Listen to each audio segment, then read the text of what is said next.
The foreign ministers of Russia and Venezuela met in Moscow to evaluate bilateral relations and other issues of joint cooperation, including the response to COVID-19.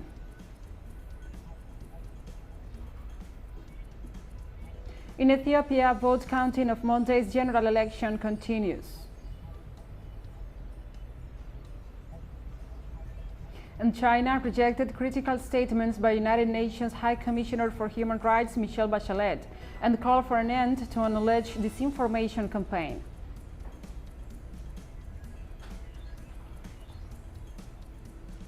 From the headquarters of TeleSUR English in Havana, Cuba, this is From the South.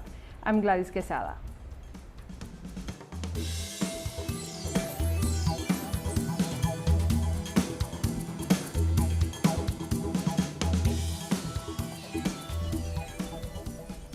And now we begin with the news. The Russian Foreign Minister Sergey Lavrov and his Venezuelan counterpart Jorge Arreaza evaluated bilateral relations and other issues of joint cooperation, including the response to COVID-19 this Tuesday. Both foreign ministers held a meeting in Moscow where addressed a wide range of bilateral cooperation issues in the commercial, economic, scientific, technical, and humanitarian spheres, paying special attention to cooperation in the fight against the coronavirus. They also discussed the situation in the South American country, current issues on the global agenda, and mutual ties within the framework of the United Nations and other international organizations and platforms.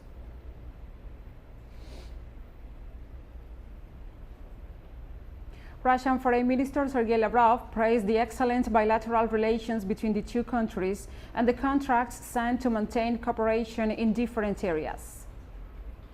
I would like to once again congratulate our Venezuelan friends with the 200th anniversary since the Battle of Carabobo, which is the battle that resulted in Venezuela's independence. Also, last year we celebrated the 25th anniversary of the Treaty of Friendship and Cooperation between Russia and Venezuela, which established friendly and warm ties between the two countries based on mutual respect and sympathy. And Venezuela was the first country in the Western Hemisphere to register Russia's Sputnik V vaccine and establish regular deliveries from Russia to Venezuela.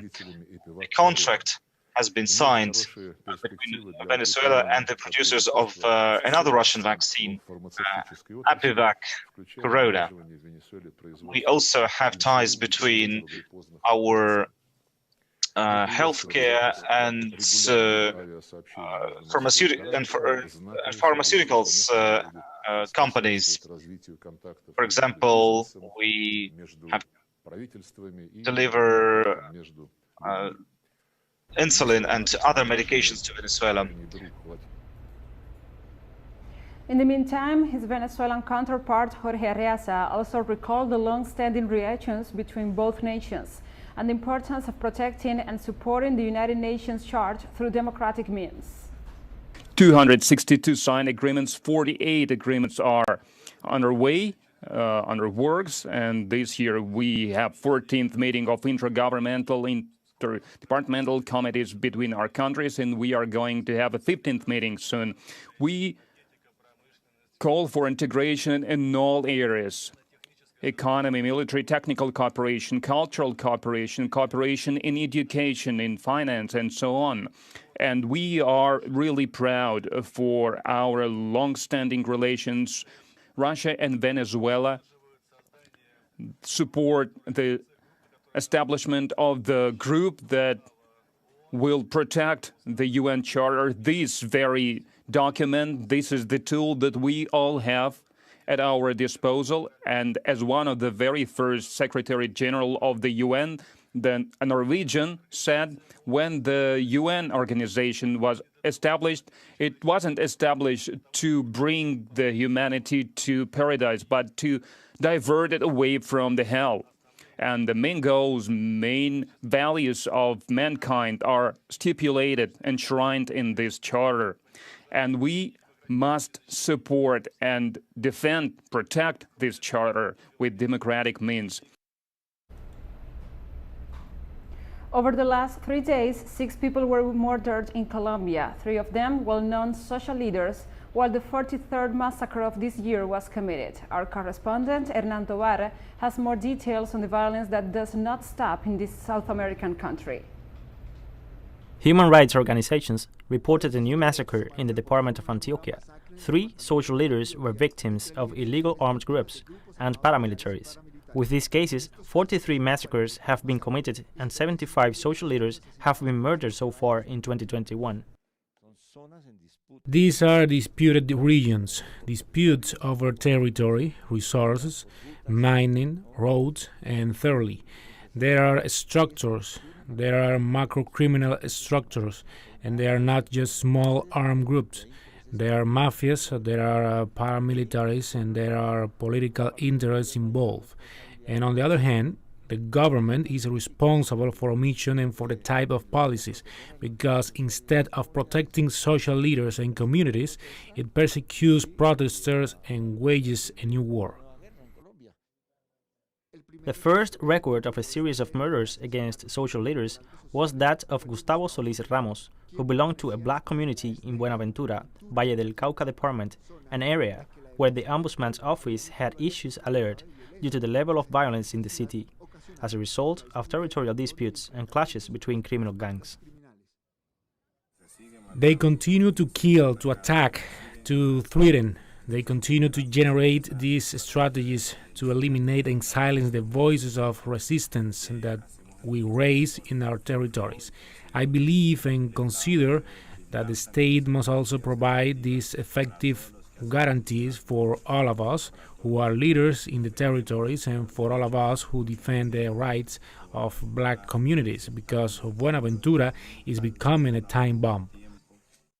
Also reported was the assassination of Lucia Solarte, who had stood as a candidate for the Manaure Council in the department of Cesar and was a social leader, as well as that of Angel Miro Cartagena, who led the drafting of the development programs with a territorial approach, and the Farmers Association in Dabeiba, in Antioquia, a department where more than 10 social leaders have been assassinated. These interests of armed groups of politicians, businessmen, are interests to continue the war, to do business with weapons and violence, and at the same time to prepare the ground to consolidate their political power toward the elections of 2022. All of this is related. In this context, and during her inaugural speech at the 47th session of the UN Human Rights Council in Geneva, the UN High Commissioner for Human Rights, Michele Bachelet, requested that demonstrations and the right to peaceful assembly be respected in Colombia. She stated that 56 deaths have been confirmed, 44 civilians and 2 police officers during the more than 50 days of demonstrations. Hernan Tovar, TeleSUR, Bogotá, Colombia.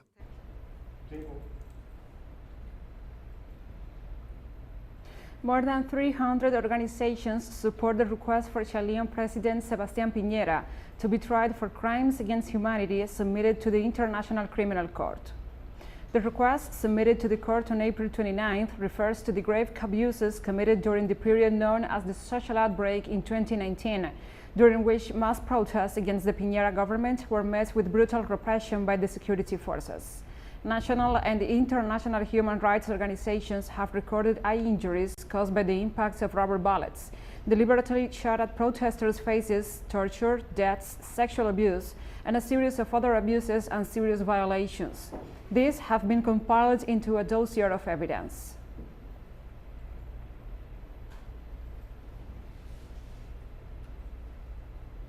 In Brazil, this Monday, former President Luiz Inácio Lula da Silva and 6 other people were acquitted in the Operation Celores corruption case, which surrounds an alleged fraud and bribery scheme in the automotive sector.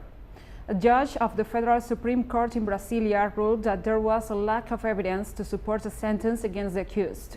In this context, Lula's defense team noted that the latest ruling further confirms the former president was the victim of a series of unfounded and politically motivated accusations. Lula da Silva was indicted in 2017 for allegedly editing a legislative measure to favor companies in the automotive sector through an extension of tax benefits for 5 years, in exchange for bribes through the Fiscal Resources Administration Council.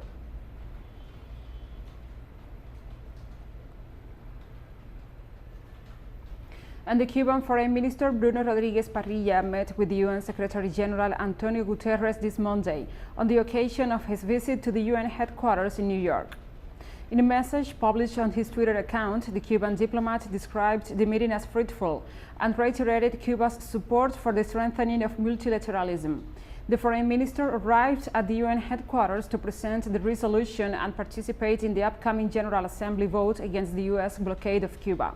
On Wednesday, the General Assembly will vote again on the report entitled Necessity of Ending the Economic, Commercial and Financial Embargo imposed by the United States of America against Cuba, which has been supported by the vast majority of the international community on 28 previous occasions.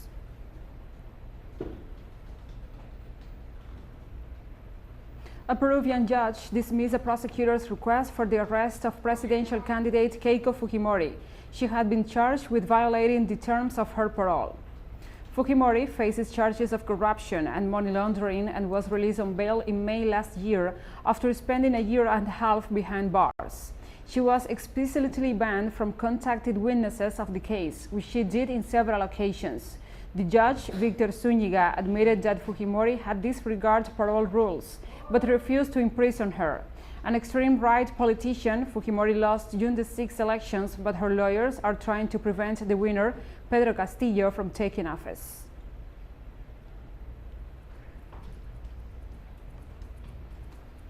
And we'll be right back after this very short break, so don't go away.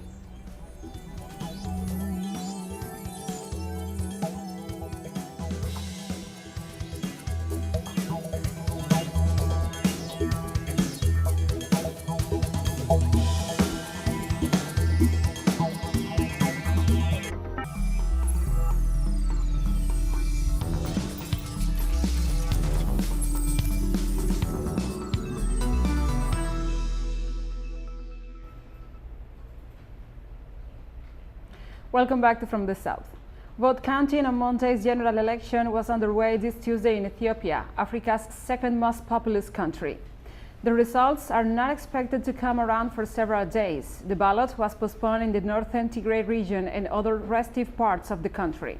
Some 38 million people were registered to vote, but many must wait until September, with elections postponed or cancelled because of war, insecurity, and logistical problems.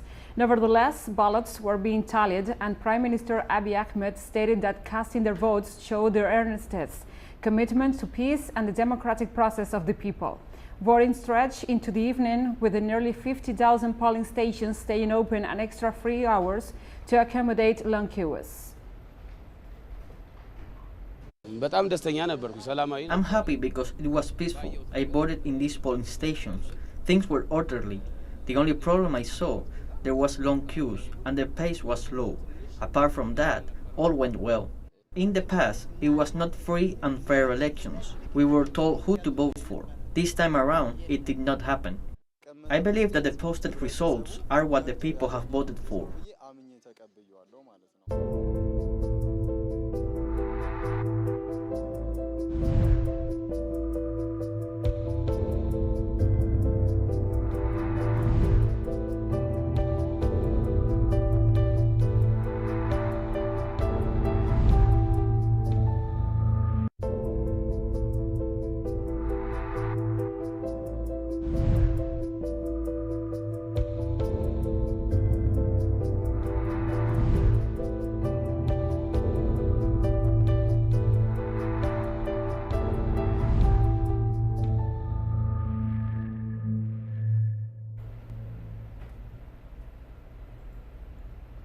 The Cuban-developed COVID-19 vaccine candidate named Abdallah has shown over 92% efficacy in clinical trials. 3 doses of Abdallah have been administered in the trials, which have been included hundreds of thousands of Cubans, to show 92.28% efficacy. This surpasses several of the vaccines being used globally against the virus and comes despite the immense limitations to which the country is subjected to the U.S. blockades and sanctions. Over the weekend, it was also announced that Cuba's Soberana O2 vaccine candidate shows 62% efficacy, with 2 of its 3 doses in trials, with a 3rd dose, the Soberana Plus, expected to further boost this efficacy. The highly anticipated news means Cuba is one step closer to authorizing its vaccine candidates for mass emergency use.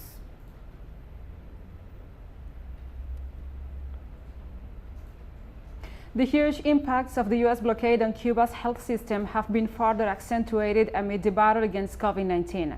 The U.S. government has maintained the cruel measures against the island instead of easing them in the midst of the pandemic. However, the Cuban government, scientists, and health sector workers have successfully overcome many of the obstacles to protect the health of the population.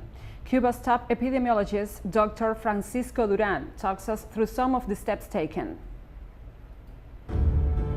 Cuba, cuando empieza la pandemia, tenía 3 laboratorios de biología molecular para el diagnóstico de diferentes enfermedades. Hoy, nosotros podemos hablar de que en todas las provincias de nuestro país existe un laboratorio de biología molecular, en estos momentos dedicado al diagnóstico de la COVID. Se irán incorporando otros diagnósticos con esta misma tecnología, muy costosa en su montaje y muy costosa en su mantenimiento, porque lleva reactivos, recursos gastables que son caros, que una parte se producen en nuestro país, pero que necesariamente tenemos que importar. Y ahí es donde el bloqueo pues interfiere de manera importante, porque son recursos que tal vez comprándolo a un vecino cercano nos saldrían más económicos, pero lamentablemente esos recursos tenemos que irlos a buscar a países distantes que hacen costoso y enredado la transportación y el acceso a ellos. Si en Cuba no hubiéramos tenido bloqueo que además, no obstante la pandemia que ha afectado a todo el mundo y que por un problema humanitario era justo que se hubiera disminuido, si no se hubiera quitado por lo menos se hubiera disminuido, pues indiscutiblemente el acceso a tecnologías, el acceso a recursos de diagnóstico, pues el acceso a medicamentos, pues hubiera sido menos costoso para nuestro país. Cuba se creció, como lo ha hecho con muchas cosas. El bloqueo también es un virus. Brazil's health minister is set to appear once again before the Senate committee investigating the national government's handling of the COVID-19 pandemic, as he and 13 others are now being formally investigated for negligence. The health minister, Marcelo Queiroga, has already appeared before the committee several times, with senators complaining that he failed to give a straight answer to their questions. After weeks of listening to the main players, the Senate Investigative Committee announced Friday that 14 people are now being formally investigated for negligence in confronting COVID-19. Meanwhile, the population continues to mobilize to demand vaccines, as well as financial support in the midst of the ongoing economic crisis. Just over 11% of the population has been fully immunized.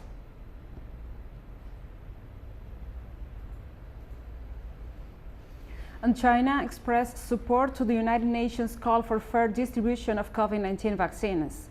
Speaking at the 47th regular session of the UN Human Rights Council in Geneva, China's permanent representative to the UN, Zheng Zhu, said COVID-19, which is still spreading around the world, has had seriously negative impacts on the economic and social development of countries, especially developing countries. The official also stated that the pandemic has revealed the importance of economic, social, and cultural rights, as well as the importance of solidarity and cooperation among countries. Speaking on behalf of more than 60 members of the groups dubbed like-minded developing countries, the representative appealed for equitable global distribution of life-saving COVID-19 vaccines. Are powerful tools to address the pandemic, and thus should become a global public good. However, access, availability, and affordability of vaccine has become a severe problem. We are worried by a disturbing trend of vaccine nationalism and stockpiling of vaccine doses far above the need of their population. And also announcing good news, South African President Cyril Ramaphosa stressed that Africa can't wait for jobs to arrive from elsewhere. That we just cannot continue to rely on vaccines that are made outside of Africa because they never come, they never arrive on time, and people continue to die. and we've therefore called on a waiver, as I spoke about, but also technology transfer. So this is a phenomenal step. And China rejected on Tuesday critical statements by the United Nations High Commissioner for Human Rights, Michele Bachelet, and called for an end to an alleged disinformation campaign. China's former president, Bachelet, said she was willing to visit China to look into widespread Western media reports of human rights abuses against the Uyghurs in the Xinjiang province, and also alleged attacks on democratic rights in Hong Kong. The High Commissioner seems to be interfering in China's internal affairs, the spokesperson for the Chinese Foreign Ministry, Zhao Lijian, said. He also said that Beijing authorities will welcome Bachelet to visit Xinjiang, provided the trip is friendly, aimed at promoting bilateral exchanges and cooperation, and not developed on the basis of a criminal investigation. In turn, Liu Yujin, spokesperson for the Chinese mission to the UN, Liu Yujin, warned Bachelet to refrain from interfering in China's sovereignty and judicial independence.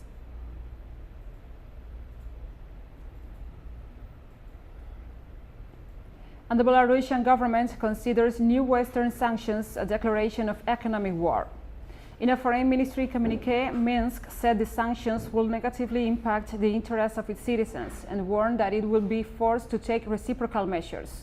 In a ministerial meeting in Luxembourg, the European Union approved on Monday a battery of economic and financial measures against the Belarusian economy.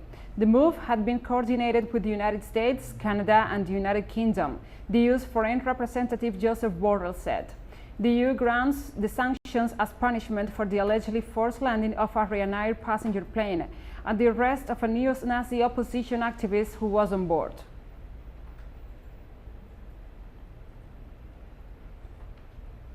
And 9 jailed leaders of Catalonia's independence movement were partially pardoned on Tuesday.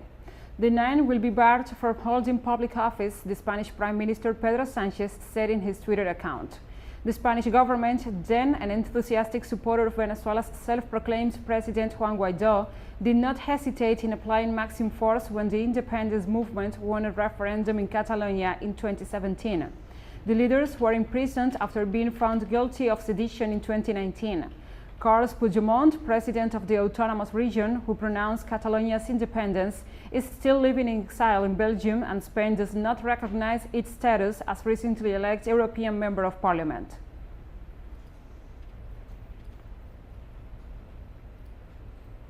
At dawn on a day like today, 8 years ago, Nazi Germany launched an all-out attack against the Soviet Union. The great patriotic war of the Soviet people had then begun.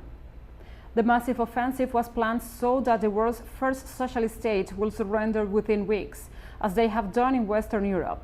The fascists did not take into account the patriotism and resolve of the Soviet people led by the Communist Party. After a series of blowing devastating strikes in the first weeks of the war, the fascists were stopped at the gates of Moscow. Some 27 million Soviet citizens died in the war that ended with the Red Army burying fascism in Berlin. Russian President Vladimir Putin rendered homage to the heroes.